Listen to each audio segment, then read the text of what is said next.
Hey everyone, it's Reverend Tasha here, Reverend Baron. and we are so excited to give you our summer series on the fruit of the Spirit. Aren't you excited? I'm excited. Yes. So why don't you join with us every week for a new fruit and new ways to engage and be a part of our growth throughout this summer season. Yep, that's right. If you're following us on Facebook, on Instagram, subscribe to us on YouTube. But even if you don't have those platforms, you can text the word fruit to the number on your screen. That's fruit, FRUIT, to the number on your screen so you can stay connected to us even on YouTube. So what are the fruit of the Spirit? I think you can find it in Galatians 5, verses 22 and 23 that says, the fruit of the Spirit is love, joy, peace, patience, kindness, generosity, and faithfulness, gentleness, and self-control. And so we're going to take our time the next couple of weeks to go through each of these fruits. So the first fruit for this series is love. And I will read from 1 Corinthians 13, verses 4 through 8. And the word of the Lord reads, love suffers long and is kind. Love does not envy. Love does not parade itself. It is not puffed up, does not behave rudely, does not seek its own, is not provoked, thinks no evil, does not rejoice in iniquity, but rejoices in truth, bears all things, believes all things, hopes all things, endures all things. Love never fails.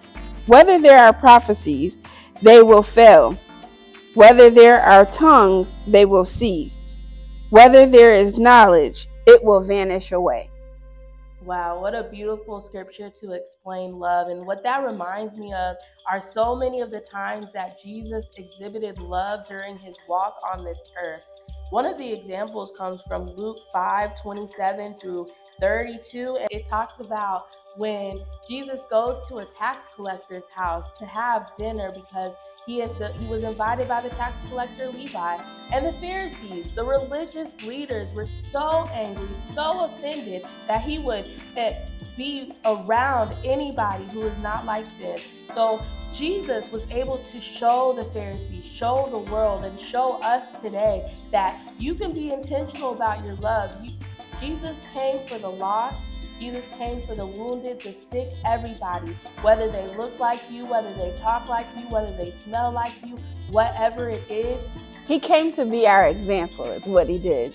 Yes, absolutely. He came to be our example, and I am so grateful that Jesus really showed us exactly how to exhibit love. And so we have a challenge for you today. What is our challenge? Well, our challenge for you this week is to find someone who can receive an expression of love from you. Give them a little bit of your time to be patient, to operate in the truth of who you are. Just being transparent and showing the love of Christ and allowing that to flow through you. Exactly. You can be intentional. It could take 2 minutes, 5 minutes. Just be intentional about seeking out ways that you can be more like Christ in your everyday, whether it's at work, whether it's in the grocery store, whether it's even at church where you say hi to someone you normally don't talk to. I'm excited about this challenge. What about you?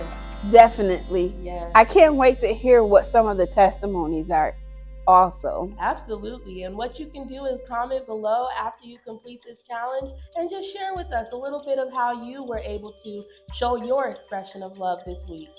Prayerfully, you will fulfill the assignment and join us next week for a new fruit.